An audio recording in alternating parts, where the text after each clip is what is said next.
is word salad. We'll transition into the conversation here. My hope is to speak as little as humanly possible because we have three brilliant people to hear from. Today, I'm Elliot, though. I'm in Seattle, Washington right now, where it is, surprise to nobody, gray and cold. As Vero's chuckling because looking outside. But yeah, I guess two things to just touch on right before we hop in, because I know two of the three panelists with us today are going to have to cut at the top of the hour. So I want to make sure we have a really deep conversation in the 48 minutes to come. Taking a deep breath and kind of grounding into what is inevitably going to be the first of hopefully many of these conversations. As Elizabeth said at the top of the intro here, this is a multifaceted, deep, complex, and nuanced topic. So we're only going to just scratch the surface here. And my hope is that we encourage everybody here actually to continue this conversation on a whole bunch of different channels, one of which might be, I don't know, the Food Systems Leadership Network. You guys didn't even really tell me to plug it, but I'm plugging it. Because this is, it's a firm belief of mine, and I know of Wallace's, that we all have wisdom to share in this topic and in this work. And so I really do look forward to the conversations that will come today and after. But let's dive in. I want to start, instead of reading a little pithy intro that I'd written about every one of our panelists today, I'll just ask them sort of in your own words, tell us where it is you come from, where you're working now, and give us just a little taste of the work that you're doing that kind of fits into this bucket. And then the order on my screen here, I have Heather Frambach, Brenda Williams, and Vero. So maybe we'll go in that order. Sounds good. Can you hear me okay? Yeah. Great. So my LLC is called Supply Chain LLC. And basically like I'm involved in tons of different projects going on in the Northern California area. And my primary client is Kitchen Table Advisors, which, if you're not familiar with them, they do a 3-year one-on-one intensive business advising program for small and mid-sized farmers and ranchers around Northern California. And basically a one-person program for them, linking them to larger and more complex supply chains. Most of the energy that I've been going for in that area has been around corporate and institutional food service. My background is pretty eclectic, like a standard millennial story, I think. Started off in food service, went into nonprofit, especially around farm to school, facilitated procurement, did some public policy work at the local level in the city of Austin, and then went into startups where I was director of sourcing at Blue Apron and Imperfect Foods. So having that kind of rounded out experience of both being a supply chain facilitator and someone in the buyer's seat, I think has been a real asset to getting breakthroughs in corporate food service, especially being able to translate between all the different players involved. So I think where racial justice and equity comes in, and I can definitely touch more on this later, is basically being able to identify the classic equity and justice and mostly like injustice pitfalls that happen when we try to get Black and brown farmers into corporate supply chains, identifying those and heading them off at the pass so you're not putting farmers and ranchers through really intense things before you even place a purchase order. So that's kind of where I come in with that, and I'll pause there. That's awesome, Heather. I'm sure we'll pick that up. Brenda, share us a little where you're coming from, where you're working now, and a little bit about the work you're doing. Sure. I am Brenda Williams, and I'm with Communities Unlimited, and I am in the Mid-South Delta region, which is about 150 miles near Memphis. So I work in Arkansas, Tennessee, and Mississippi, and I primarily work with Black farmers, and our goal is to increase access to local produce and also build the farm capacity for growers that look like me. And it has always been our mission. When we started the value chain, and the focus was on how we can help small scale, socially disadvantaged growers. And that's what we've been doing. And I'm glad to be a part of this panel today. Thank you, Brenda. Yeah.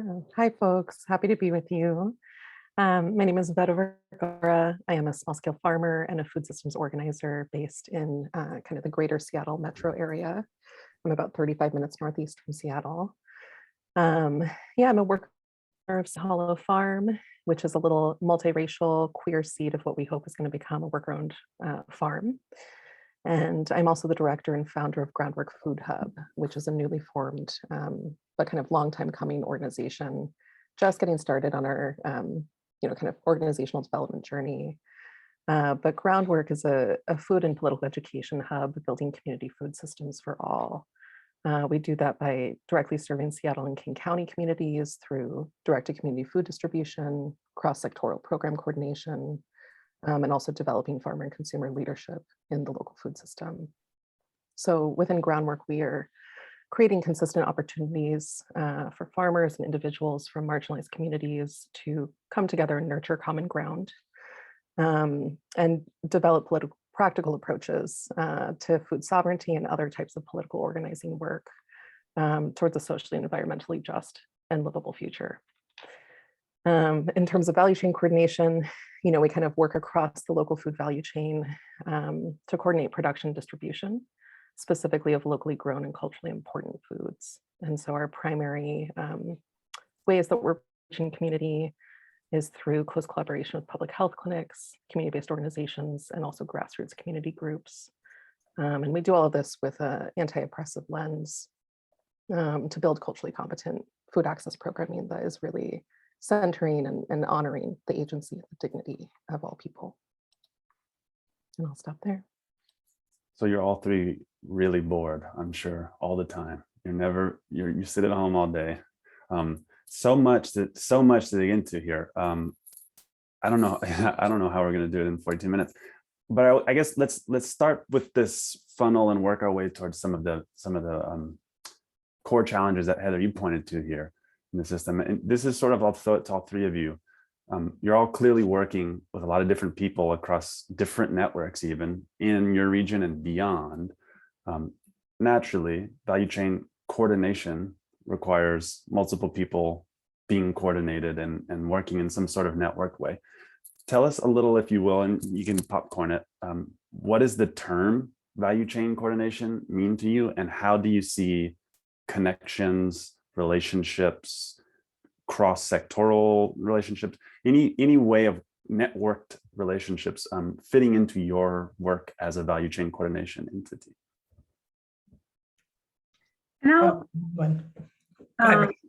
I'll start. So I see my role as the value chain coordinator as a person that is connecting small scale growers to markets. An idea of a value chain coordinator in action was doing when COVID-19 hit in March 2020, and having conversations with the small scale growers and the growers sharing with me, Brenda, I'm throwing away heads of lettuce.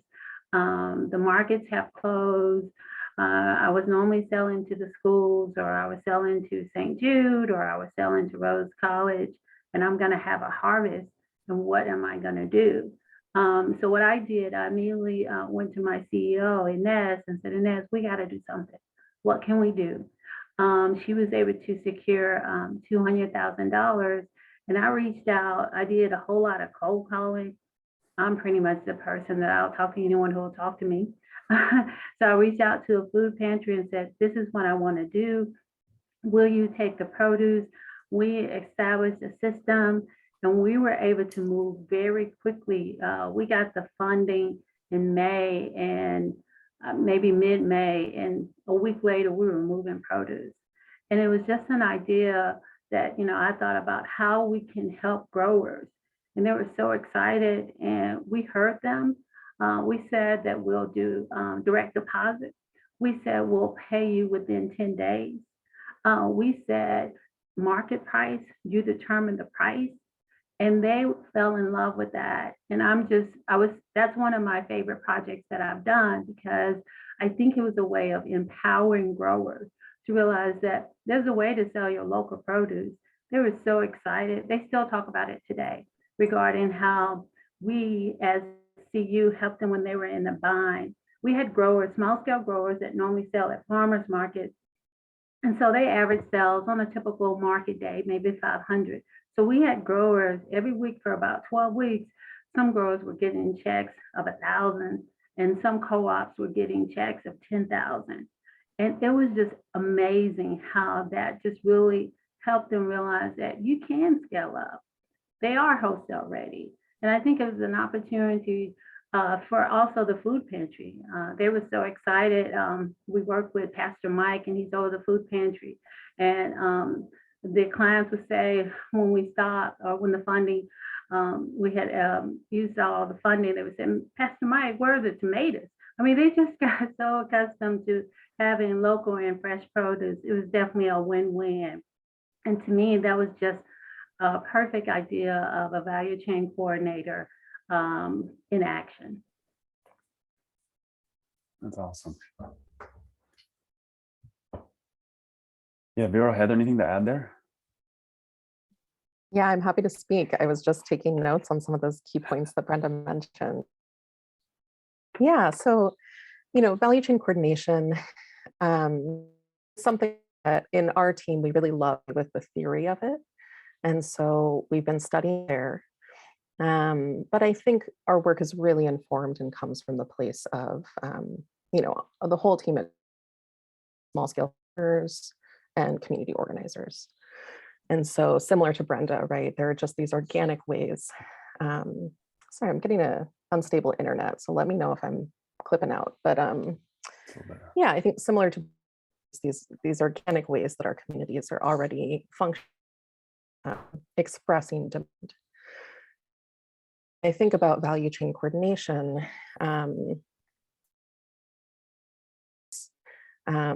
how VCC articulates. Oh, Vero, we're having, Okay. sorry, we're having a That's little okay. chop. Can you hear me a little better now? I think so, yeah, that would be great. Okay, let me start again. To play in the theory of VCC. But we're also informed just through our own community work and the ways that as small scale farmers, we're already building skills and understanding ultimately how food moves through distribution channels. Yeah. And so when I think VCC, interested in how VCC theory articulates an alternative supply chains. Am I breaking up a lot? Yeah, it's unfortunate because it's right as you just as you're about to say the meat of it. Let me try to call in. Okay. I'll be back. Go for it, Thank Heather. you. Sorry, Vero. Yeah. Thank you. No problem. Yeah, I hope we get her back. It was starting to get really. Yeah, they'll be back. Great. Yeah, so Elliot, I want to dig in a little bit into the aspect you were talking about, like the relationships being the core of it. When we talk about white supremacy in our food system, we're talking about large structural barriers, and something that comes up for me a lot is thinking about even the cognitive and psychological barriers to making change. I like to say that procurement is a process of searching, but not necessarily of inquiry.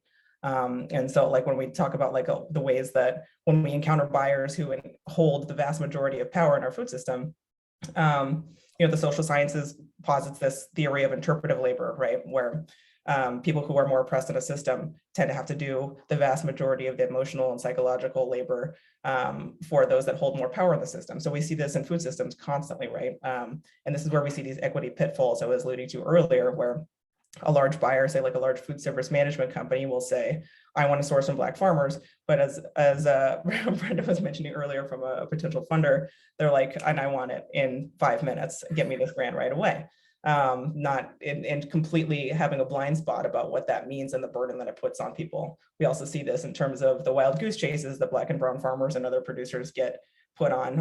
Or one of my personal favorites is I was just on a call with a hospital group last week who said, in response to a group of small organic Latinx farmers that I packaged together for a supply chain solution pilot for them, they said, can they compile their baseline greenhouse gas emissions before we work with them? And like, this is classic. Like, they're just like, get me this data before I place a PO. So the relationship aspect of it for me of VCC is really powerful in terms of trying to address as many and seeing what those questions are going to be so that you can facilitate all the things that are going to happen, especially with food service, where I feel like there's actual ability to absorb Black and brown farmers in a way that is more promising to me than retail, for instance. I feel like retail, and especially specialty retail, is a little bit saturated in terms of what the larger structural changes we can make.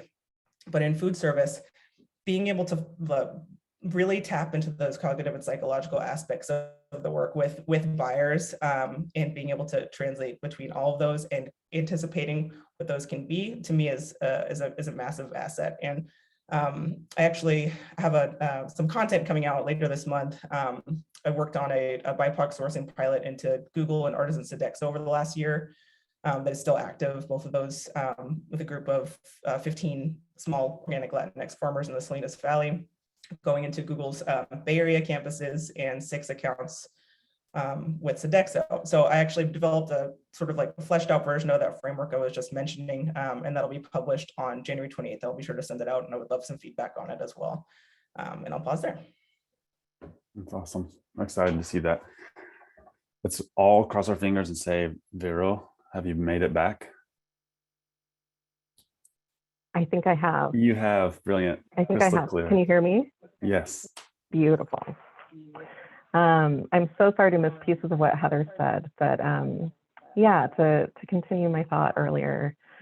So like I was saying, right, in groundwork, we really love to play with VCC theory. And let me go ahead and unmute. Sorry, let me see here. Okay, I think I can hear you better now. There you go. Great. And yeah, so part of what we are really interested in around VCC is the way that it kind of offers this alternative to typical supply chain coordination and all of the work that goes into managing supply chains by specifically articulating that demand pull is something that can be almost.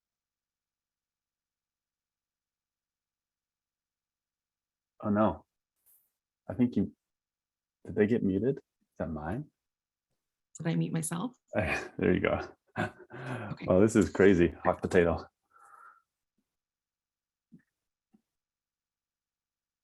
Oh no. Oh, there. Yeah, I think that we're having some. Okay. Go ahead. That's okay.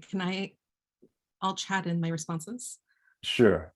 Yeah, no, hopefully we can find, it seemed to work a little better, perhaps if the video's off and your phone is on, maybe that might be our ticket, but gosh, such a bummer. Sorry about that, Vero, but we'll make space. I promise. Let me kind of take one step back so we can take 2 steps in to the meat of this here. And all 3 of you actually have pointed to this already, that, something I heard in your comments, Brenda, was that you sort of were able to reframe capacity. Like, well, they are wholesale ready. These producers are ready. Heather, you're saying the seat at the table is the thing that's been missing, like reframing this notion of capacity as a seat at the table. Given the systems that we're in and around and who's already at that table, I'm keen to hear how the 3 of you have considered what to do when you're at that table. And there may be different value sets represented at that table. And yes, I'm going to come back to the VCC theory question, Vero, because you and I know I've talked about that a bit. But for all 3 of you, what is the sort of, tell us about what you do in that situation? What is it like to try and collaborate with people who may not have the same value set or the same priorities as you in this conversation? Do you need that? Do you have to agree with everyone you work with, or do they have to agree with you? Just tell us kind of maybe if you have any examples, what you've done in scenarios like that. I think that what I look at, first of all, I want to say that when it comes to being a value chain coordinator, it's all about relationships. And so in reference to the growers that I work with, I have relationships with them. I have conversations with them. Pretty much I have all their numbers in my phone. So they can call me, they can text me. I reach out to them just to touch base, what's going on. Growers like to talk. They like to have conversations. I'll talk about their dreams, what they're planning on doing. What are you planning? What are you growing? What are your markets? And I think that once you have relationships with the growers and they understand that you're genuine and that you really do care, that when I bring an opportunity to them, that it's not a wild goose chase.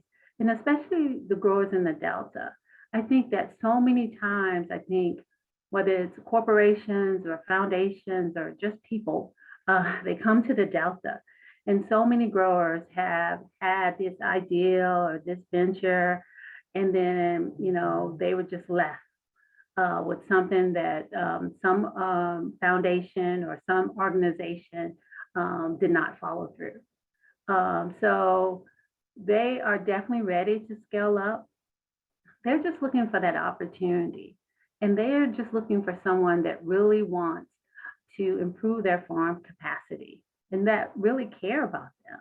And so before I venture into, you know, whether it's a good win for the growers, we have people that will come and say, hey, Brenda, I heard you guys have a list of growers.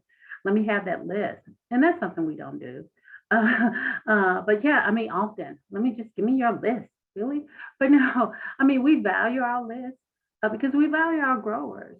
And we want something that it's going to be more than a one-off. I mean, that you really care about the growers and that you really want to see them increase their sales and you want to see them build generational wealth. I mean, that's what keeps me up at night regarding how can I improve farm capacity for the growers that I'm engaged with. I mean, we've done surveys on some of the growers that are engaged. They're small scale growers and maybe average sales are maybe 25,000 annually. And there's some outliers when you might have someone who does 250,000, he's selling wholesale and that particular grower is GAP certified. But they're really looking for opportunities. And I just think that you really have to value the relationships you have with the growers and realize that when I'm making decisions regarding you know, a connection or a possible partnership, how does it affect the growers that I'm engaged with? Because I value the trust that they have in me.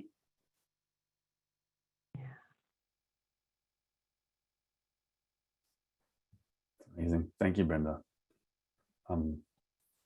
Vero, were you able to hear the question? Should I repeat it? I was able to hear the question. Let me. You're in stereo now. Can you hear me better? Yes, perfect. Thank you. Okay. Let me know. I switched Wi-Fi networks. So yeah, I think the questions around relationships and you know, how we approach values alignment. So yeah, everything that Brenda said is the page that we're on as well, right? We really value building strong relationships with producers that are built on trust, that are moving at the pace of trust, which is often slower than some of the other food hubs that I've worked with as a farmer that I see out in the field. And I think for groundwork, you know, values alignment in our relationships is really important. And we also understand that it's an ideal that we're moving towards. So at this particular moment, you know, groundwork is exclusively working with values aligned CBOs, businesses, community organizing groups. And this is because of our food sovereignty orientation, right? So part of why groundwork is invested in a model that is pairing, you know, the semi-traditional kind of food hub operations with community organizing and political education is because we know that there's many individuals, whether those folks are farmers or eaters, who have values aligned with food justice, food sovereignty, collective liberation, right, but who are not consistently able to act or find traction for growing and eating within their values. And so our approach is to use political kind of popular education around food sovereignty and food systems to reach some of those individuals and create community determined and led opportunities to bring those folks from the margins of you know, values aligned foodways to the center of what we're doing within groundwork. And I think in a lot of ways we see groundwork as this kind of project that is doing really small scale, right, like hyper local economic development and planning for local community food systems, and specifically with marginalized communities. So for us, I think values alignment is something we try to live in. And then we're also doing all types of work to educate folks about what those values are and widen that tent and broaden our reach. When we're working with partners who are not particularly values aligned or not aligned yet, I think Groundwork is available to kind of listen and coach and offer feedback on community food program development. And we're able to link those partners into our wholesale channels if it's appropriate for the scale that we're working at. But otherwise, we are really focusing on where we have relationships and where we want to see relationships grow. Yeah. That's great. Thank you, Vero. Yeah, well, I'll just chime in briefly. I just Sure. was really wowed by what Brenda and Vero were saying, in particular, just about the need to protect growers and ensure that the trust is there in the system. And that's, I think, one of the most valuable roles that BCCs can play is being basically a BS shield for farmers who already have so much of the administrative and risk burden pushed all the way down chain because of the way our food system is structured. So being able to take that on and shield as much as we can and help facilitate like the trust building while protecting them. And just like Brenda is saying, like there's so many buyers that come around and say, like, give me your list. And it's like, that's no way. Like, you're just gonna call and wild goose chase the things that we've been saying and maybe do a one-off order, but it definitely needs more than that. Like that is really valuable information. That is really valuable trust-based things. And in terms of working with those who you may not be values aligned with, like putting on my old organizing hat from my Real Food Challenge days, I feel like you don't need every single person in the ecosystem to be values aligned, because especially in the corporate and institutional world, that would be exhausting for all of us. But I think you do need to have an organizing lens and understanding which targets in the chain are the most important to recruit and convert. And I feel like this is where the design of BCC work in these food service supply chains often goes awry. So for instance, like if you think about like the Google project that I mentioned earlier, you have Google as the master client. Bon Appetit Management Company manages the Bay Area campuses. You have the on-site chefs at each of those campuses, and then you have the produce distributor, and then you have my aggregation partner and the farmers. There's a lot of people in that chain, and you need to think about, okay, who am I really targeting? You need a decision maker at the master client of Google, so that person will make Bon Appetit do what you want them to do. You don't need to convert the Bon Appetit person. And then you need the on-site chef at each one, who's the person who's pushing the order button to be on board and values aligned, so that they are actually pushing the order button, and then the distributor will do what they say. So that saves us all a ton of time if we can think about, if we package this all together, we make it easy to say yes and hard to say no, we've converted the chain, then we've saved ourselves a ton of emotional and, and physical labor. So that's kind of how I think about strategic values alignment in these larger corporate environments. Yeah, large and intricate and annoying and ever-changing. That's fascinating. And like, feel free at this point, if the three of you just want to kind of chime in with each other. I know that there's an endless well here to draw from, but it strikes me that in situations like that, you're each considering very carefully the roles of the others that you're working with, their decision-making power, who's actually at the table already, who has capacity in somebody else's eyes.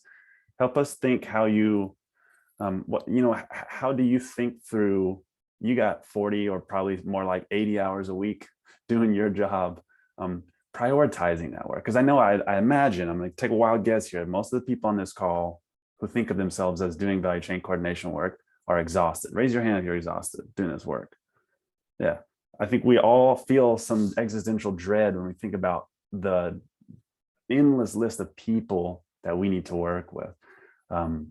How do you work through it? How do you set those targets, Heather? What does it look like for you, Brenda and Vero, when you're identifying of the 600 people you could go ask some questions to? Who are the three that you start with?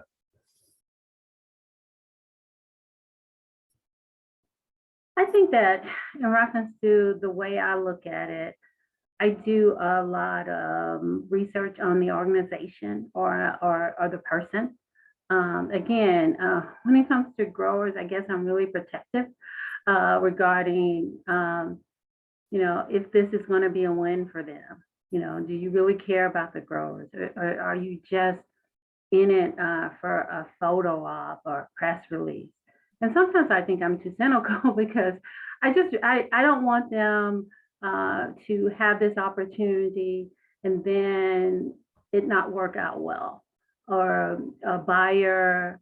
I mean, there have just been, if you guys only knew, there have been so many different corporations, or I mean, just recently, a big buyer came to them and said, I want to work with Black growers. And we got an email, and something happened during the Zoom meeting, or they are asking, we're in the Delta, so if you want, like, you know, strawberries, I'm just saying that, but you know, we can't do that. I mean, they're asking for some crop that the growers don't have an idea of growing. And so I'm really careful about, when I'm spending time on it, how is that, what type of value it's going to have for the growers, whether or not I spend time on it, or, you know, I'll go to a next project. Because I think that a lot of times you just have people, because it's local, or right now, because what's trending is working. And I'm just being honest, I think what's trending is working with Black or brown farmers. That's trending now. So you have these initiatives, and they could say, oh yeah, you know, we're going to work with some Black farmers, and they're unrealistic regarding their expectations. But then they can say, well, we tried. Did you really? I mean, it's like, I mean, if you're, say for instance, if you're going to work with Black growers and in the Delta, and you say, well, they have to be GAP certified. Well, did you know that most of the growers in the Mid-South Delta region, you can pull the data, they're not GAP certified. So yeah, just things like that. So I really try to vet people or organizations regarding, you know, if they're really concerned about the growers, and if they really value the small scale growers and want to make an impact, or if it's just a dog and pony show. And for those dog and pony shows, I don't have time for that.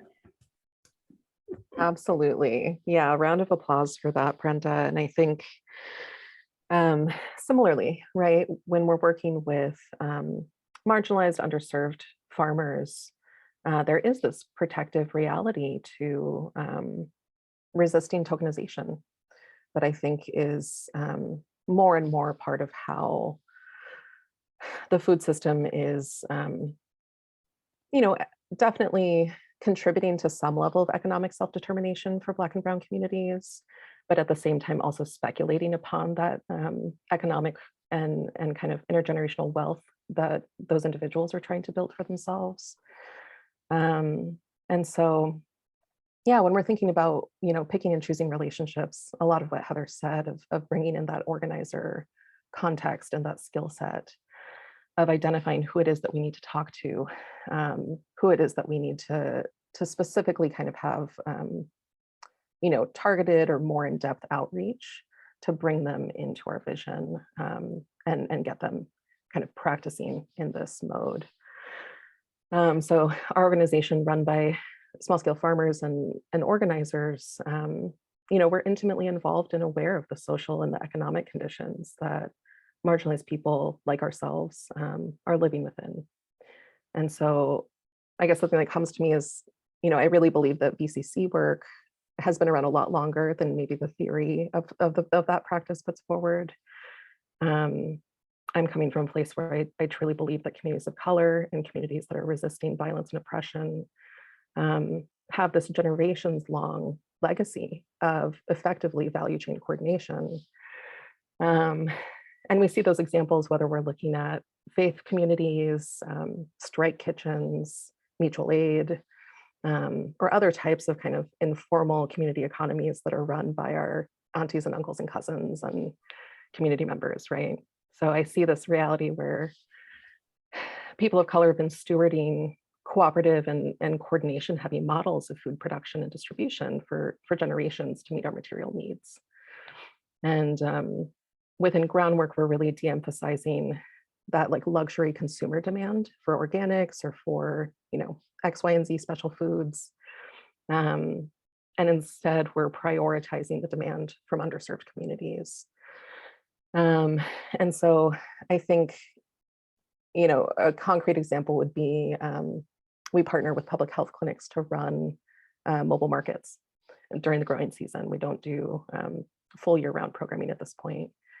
And to get into some of those clinics and to have some of the asks that we're moving towards, right, which is for a commercial cooler in a staff room, or a dedicated closet where we can store our marketing supplies.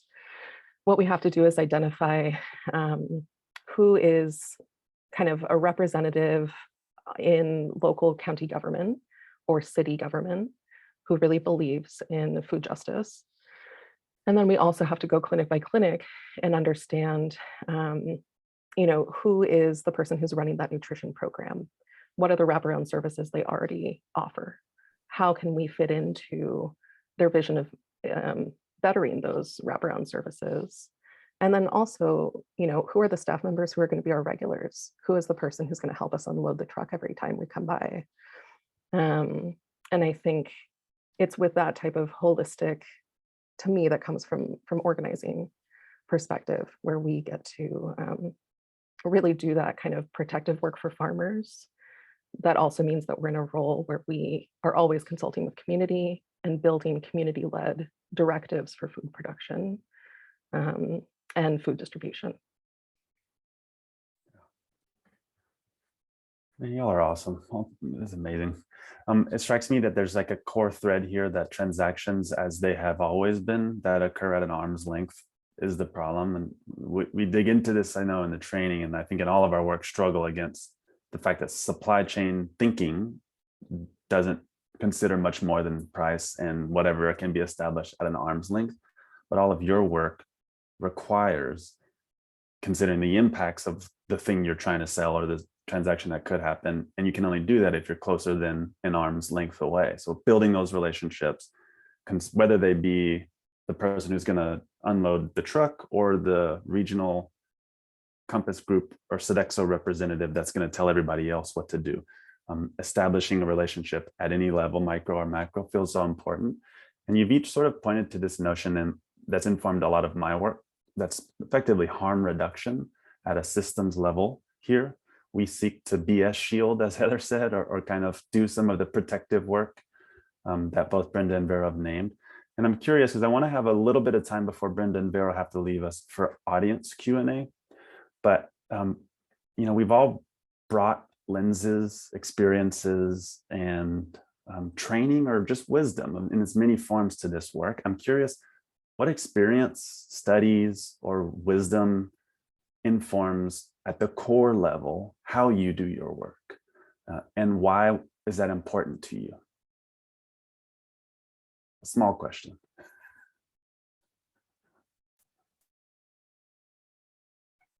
And then we'll open it up to Q&A. So.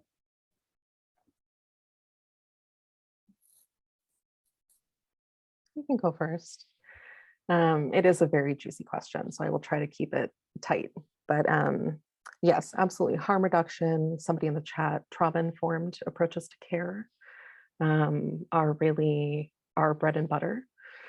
And also, I think this anti-oppressive and anti-capitalist lens on what economies do in an interpersonal context that we can work to scale as a way of building an alternative. And also, you know, I think part of what we're doing with groundwork is base building. So I think there's a few examples that come to mind of different projects I've been really inspired by, especially this year. The Black Church Food Security Network is doing amazing work on the East Coast. There's Ujamaa Cooperative Farming Alliance, which also just opened their first season of seed sales, doing gorgeous seed keeping work and food sovereignty work. And I'm also seeing a lot of my young farmer peers get up to other types of VCC or food hub type work. There's the East Denver Food Hub, there's the Come Through Farmers Market in Portland. And I'm also kind of networked and in community with many different Indigenous food systems leaders who are working on, you know, extremely holistic and this kind of work of restoring traditional foodways that touches everything, right? Like those are folks who are very skilled working across farming, fishing, and ranching, as well as traditional food landscapes. And so, yeah, I think the other kind of places where we play and bring inspiration are certainly, you know, racial justice, the history of radical organizing, leftist organizing, and then also disability justice is one of the big ones for us, especially this year. I think we've all been processing and digesting the pandemic and how it's been playing out in our communities. And many of the folks within Groundwork are also disabled folks. And so disability justice brings in this lens on accessibility that I think is like none other, and that can really be adapted, whether you're talking about interpersonal scale, all the way through these kind of systemic conversations we're having. Thank you very much, Vero. Brenda or Heather, sort of what's the wisdom that you bring into this work? What informs, what theories or just relationships, wisdom you bring? I definitely share with Vero a strong affinity and affiliation with anti-capitalist thinking, which is always such a trip to me, thinking about how essentially I'm like participating in supply chain work, but I think there also, if you look at, you know, like some of the great thinkers of the food sovereignty movement, there's a really great notion that there's actually nothing really inherently unjust about a market if it's closed loop and if it has an attention to care, circulation. What is really the issue with capitalism is relentless extraction and relentless growth and extraction of, you know, not just resources from our earth, but also extraction of dignity from workers, extraction, just nonstop growth and extraction. And so taking that lens with me and thinking about how essentially what we're doing in BCC is we're looking at this like balloon of power imbalance in the supply chain. We're trying to pull that power back, redistribute the power, and close the loop. And so I think just keeping that framework in mind for me is really grounding and guiding. And obviously we run into frustrations, especially when we work with people who are so farm removed, who maybe don't have the same outlook on life or lived experience, and it can be really difficult to connect. But keeping that value framework inside and using, you know, even as shrewdly as we need to find the leverage that we have. You know, maybe it's, you know, like we were alluding to earlier, maybe somebody has a sustainability goal that they need to do, and they're so far removed, they don't understand the impact they're having on relentless extraction. But we can leverage what we've got in order to get the outcome that we want for justice. So that's how I think about that. It's amazing. Brenda, anything to add here? I know we're coming up on time. We can open it up to Q&A as well for folks, just to give you a chance to suck some wisdom up. Yeah, I think that in reference to what I do every day is just really focusing on the farmer, focusing on the small scale farmer and how I can improve his farm capacity and how I can just help him improve the profits to their farm and what that looks like each day. So whether or not we submit a grant to a corporation, whether or not we look at a grant for farm to school, or whether or not we establish a farmer's market, it's at the end of the day, it's about, does it value the grower? And I've had some people would say to me, for instance, oh, we want to have some growers at a college and we want them to be there and to bring their produce. And I thought, well, and the purpose is, first of all, are they going to make any money? And what I'll do, because I have relationships with growers, I'll just call them and say, what do you think about that? And then they'll say, Brenda, no, we don't make any money. It's a waste of our time. We don't want to do that. And I'll go back to the person and say, no, it's not a win for a grower. So you can put out the flyers saying, oh, you having fresh produce, but no, they're not interested. You're going to have to try somewhere else. And so anytime when I have an idea, and normally I'm able to say, no, not a win for the grower. But if I don't, I'll just pick up the phone and just ask a grower and say, hey, what do you think about this? would you do this? We were working on the grant, and one of the things we wanted to put in there that the grower would have to match or provide so much money if we were able to give him an amount. And I asked the grower, I said, is that going to be hard for him? And she shared with me, a farmer, and she said, no, they should be able to do that. So it's just really trying to keep your pulse on what is valuable for the grower and how you can help them. And I think if you do that day by day, you'll definitely be able to make a difference. Amen. Thank you, Brenda, and all of you. It's so juicy. I've seen one question in the chat, or a few, but is there, maybe we can just kind of open it up on audio and video for folks who are interested before Brenda and Vero have to hop. Any questions for our esteemed panel?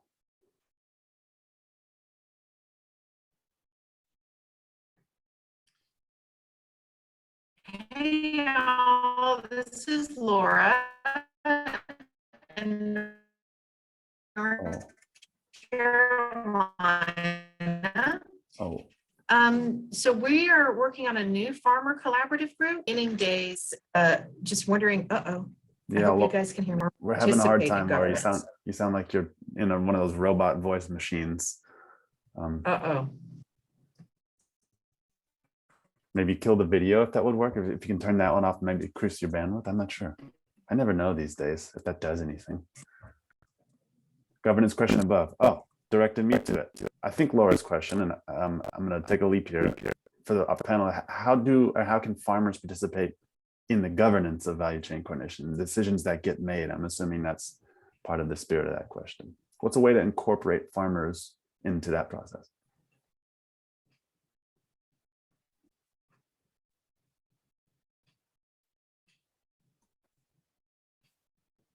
I definitely heard each of you speak to that to a degree. So if any one of you want to just share out Brenda, some ideas perhaps from you, I'll target that to you. Yeah, I think that it really goes back to having the ongoing conversations with your growers, and whether it's just a chat to find out, what's going on, what are you doing, what are you planning, what are we looking at for harvest, or stopping by a farmer's market to see how it's going. I think if you do that, you're able to find out, what the growers are interested in. Or it's just, having a personal conversation, giving them a call. And I think if you do that, that most growers are looking for market opportunities. Most growers, are interested in, some of them are interested in scaling up. And if you're able to do that, they'll be able to be part of the decision-making process. Because before you take on a new venture, you'll definitely know that, okay, that's not a win for the growers. That's not something they're interested in. I'm going to have to pass, or it's going to be a hard pass on that one. And I'll just wait till the next opportunity comes by. I bet you say it's going to be a hard pass on that fairly often. Oh, well, I'm going to be sensitive. I'm just going to take a second here to catch our breath. And Brenda and Vero, we are at the top of the hour. So if you do have to scoot, really appreciate, so grateful for your time and wisdom. Thank you so much. I can stay for a couple extra minutes, but I'm going to log off here shortly. Wonderful. Thank you. I think Brenda just hopped. So amazing. But Rachel, I said you had your hand up. Rachel Landis. So you want to chime in with your question and carry on? Yeah, sure. Hi, thank you so much for sharing. Very inspiring, and also some really helpful practical things in there as well. I found, this notion, one of the things we're running into down here, that dog and pony show notion that you mentioned, I think it was Brenda, where it's kind of this tokenization of our few farmers of color. We live on the borderlands of Arizona, Utah, New Mexico, and Colorado. So we have a number of indigenous nations around us. But I found that there's this disconnect often. Vero, you mentioned this holistic growing system. It's not just about producing food for a market, right? This is really about producing food for a community, for health, for culture, for all these things. And you know, how do you bridge those conversations? Or I guess Brenda said it a little bit, but like, it's a really weird space because you don't want to, people come to us all the time, want those lists that Brenda has, and you don't want to just give it away, but also don't want to gatekeep. That feels really icky and gross. And especially when you know maybe there's a market mismatch where these are not wholesale growers. They do not necessarily, they've expressed they don't have interest in that. I don't know. That's something I've struggled with personally, especially as a white woman in this space. So any tips or tricks there? Yeah, this also makes me think of what Susan just put in the chat too, right? There's this gatekeeping element when white leaders or white-led organizations are taking a harm reduction or a protective approach, especially around BIPOC growers. So I have a lot of thoughts to share, but I think top of my mind are, I really personally believe that training in cultural humility and cultural competence is really necessary. And also to keep in mind that you can't necessarily train cultural humility into someone, right? Those roles need to be given to people who have lived experience and who already have the relationships that will let those opportunities or those markets flourish. And so, I think the other thing that I see a lot in the consulting work I do in food systems is that many white-led organizations, especially after 2020, are in this space of getting really stuck on this question of how do we attract or engage BIPOC growers or BIPOC anyone, BIPOC leaders, whoever, people of color. And I think there's a dilemma in that framing that's really important to educate yourself through, which is that this is never about attracting or engaging people of color. They're always there to be engaged, and they're already engaging their own communities. And us, right, as leaders or as people who are doing different types of basic needs resources work. And so, I guess the way I would approach being in a situation or being in a similar dynamic would be, instead of trying to house particularly culturally relevant or, BIPOC food distribution project within a white-led organization, I would ask what those leaders of color want. What is their vision? And how can you coordinate the resources to make sure that their vision is something they are supported in? And then step back.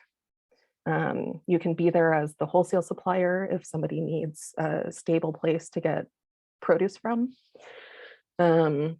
You could be there to make introductions or offer other ways of sharing power and shifting power, inviting people into rooms they're not in. But I do think that this transition of power moment where we move from how do we attract and engage to how do we actually resource and let be and trust that there is already wisdom and intelligence that, especially when we're talking about farmers who are straddling that subsistence versus commercial growing line, it's all about matchmaking, right? Like those farmers who don't want to go through GAP certification or may not always renew their business license, but have crop insurance, that's important. Or not crop insurance, but liability insurance. Those are producers who would do beautifully with faith-based organizations, mutual aid organizations, other types of grassroots community work where the level of certification or the level of barriers to what we consider food safety are greatly reduced, and where there's comfortability with the communities who are receiving that product, that they know who grew that food or they know someone who knows them, and they understand what those practices are, and they understand where the produce is coming from. So I think there's ways to kind of shake up the attachments that we have to what it is to do this work formally. And that's what I would point you towards. And with that, I'm going to log off for the day, but thank you all. Thank you so much, Vero. That was a beautiful way to end. Thank you. For the rest of you scallywags, we have 9 minutes left. I know that topic alone, Rachel, is worthy of a year-long series of conversations like this, because it is inevitably a core indictment of white folks doing this work and our legacy of 2022 of doing this work. So, really deep. But I wonder, Heather, if you have anything to add there, please chime in, and or if others have questions, feel free to take yourself off mute or just raise your hand and incorporate it. I feel like Vero encapsulated that so beautifully and so powerfully, and I echo what she was saying 1000%. I think that it's true that we kind of have to hold ourselves in check somewhat when we think about, okay, we can do a gut check on the matchmaking aspect, and that's kind of like where most of the emotional labor comes, especially like in supply chain design, like we've all been sharing. Like if a giant buyer wants to work with like the smallest, most marginalized grower, you can already see what's going to happen and how this is going to play out badly and cause more damage. So there is a level of gatekeeping involved, and I think that's a really good point to bring up, that it can be somewhat problematic. But if we keep working, checking in with ourselves and checking with the farmers and other producers we work with to ensure that we have that we're maintaining their trust in order to do that labor for them, I think that's then we're still working in service to marginalized producers. Yeah. Patricia, you just raised your hand. I did, and I'm just going to put Heather on the spot. So I live in a corner of Washington State, and we just did a USDA planning grant, and we identified the need for value chain coordination. We have not had that service, for lack of a better term, and I love the fact that somebody talked about the wraparound services that go with it. So I guess going into this, bringing something new to a community that's geographically isolated and somewhat rural, where would you start? I mean, what would be your, offer some sage wisdom around, what we should do, who our trusted messengers should be. I would just, and we're talking about the Olympic Peninsula, if you're familiar with the region, which I'm sure you are. So yeah, I'd love to hear your thoughts. Thanks. I'll share some high level thoughts, and I'm going to definitely pull in Elliot since this is his region. Look at him shaking his head. Too bad. But yeah, in terms of value chain coordination, where I always like to start is like, okay, what are even the market possibilities, and what is the capacity and potential of the suppliers? Like, so I'm not sure how the project was scoped out, if it's wholesale or direct markets, and wholesale and longer and more complex supply chains are definitely more in my wheelhouse. So the way that I've been approaching it over the past couple of years in particular is looking at what the energy is in these large buyers. Like, is there energy, is there interest? I feel like I sunk like 100 wasted hours into some large retailers, and 100 really amazing hours into corporate food service, some of which were frustrating, but there's just like, you have to really investigate and become a supply chain detective, or like, again, not just where, some high level like sustainability goal type of demand is, but are there people that you can convert and recruit to your side, and who is going to push the order button? So that's kind of, I think it sounds, I think even though we were just talking about being anti-capitalist, I do start with like just a market outlook and see where that energy is and where the potential is, and then match make from there and design supply chains from there. Just that. No big deal, Patricia. You got it. We'll expect a report by April of all the. No, it's so complicated. I promised Ellie that I would say 5 minutes at the end of this conversation for wrap up, but she's waving me through. So something I just sort of add to this, because I know both Vero and Brenda brought it up, is there's also we have all found our ways to the quintessential chicken and the egg job, which is there's no supply until there's demand, and there's no demand until there's a supply, and we're all just kind of stuck like Stretch Armstrong right in the middle of it.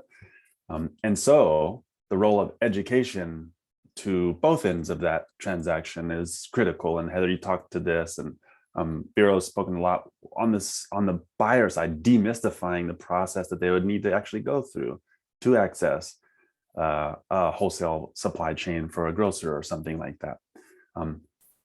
This stuff is like 35 Rubik's cubes that are all together, but they're just Rubik's cubes. And so I would encourage everybody to kind of check in with yourself, and if there is a corner of this landscape that is particularly interesting to you, that you find your energy going to, that's a great place to start. And I love the days when I get to be out in the field, like just seeing what the facilities that I'm talking about all day look and smell and feel like. And so never underestimate, despite this damn thing we're living through, the power of just getting some dirt on your feet. and then cleaning those shoes when you walk into the food hub that you're going to go talk to or whatever. But yeah, I think there's such potential to jailbreak this work and create an entirely open source field. So yeah, each of you is a wise sage leader in your own route, and I look forward to having hopefully time to connect with you all more and see some old faces. But yeah, let's see, Ellie, is there anything you want to add to close us out here? Just a lot of gratitude to Elliot and our presenters, those who are here and those who had to go back to their busy lives.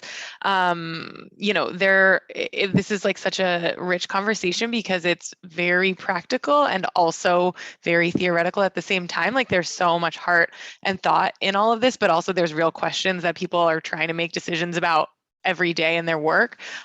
So I just have really appreciated the sort of balance in this conversation of the theory and the practical, process. Something that we're sort of testing out is if folks heard something or had an aha moment that they think they're going to take with them and they want to throw it in the chat. I really like seeing sort of what struck folks in these conversations. So if you had a big aha or something that you're really going to take with you from this conversation today and want to toss it in the chat so we can see it too. I'm really interested in this idea of, serving as like absorbing some of the risk without being a gatekeeper. That's something that I'm going to want to examine and hopefully talk with this group about more. So that's where my brain went. And I just wanted to also remind folks about this call we're having tomorrow about this USDA local food purchasing assistance program. A lot of these skills and a lot of these questions are going to be absolutely essential in the way that that money is going to get allocated. USDA is giving a ton of money to states to buy food from largely marginalized farmers and then give it to food insecure communities. And so much of this dynamic is going to be a part of the way that that program works. So if y'all are working on it, I would love y'all to join and let us know what you're thinking and what your strategies are, because we're really going to work together to help make that program meet its potential, which is huge. It's $400 million. So let me put the link for that registration. It's tomorrow at 4:00 Eastern. And we're seeing some good stuff. Oh, Elizabeth put it in. Sue is interested in what Vero said about finding markets within local communities. Susan saying no to the dog and pony show. Brenda, shared some wisdom about not sharing her list and that it's not a one-off, but it's about generational wealth building and relationship building. Cool. Well, thank you all. This call was recorded and we'll share it with the list and hopefully see a lot of you all tomorrow afternoon on this call about the local food purchasing assistance program. I think we're good. Elizabeth, anything else? We did it? Thank you. Thank you, everybody. Heather, thanks, Elliot, y'all. let's give some love to Vero. Yeah, and Brenda, you who had guys to are jump off. awesome. Beautiful and powerful. Thank y'all. Thanks for sharing your wisdom. Thanks, everybody. Have a great day. We'll see you next month. Bye, y'all. Bye. See you all in February.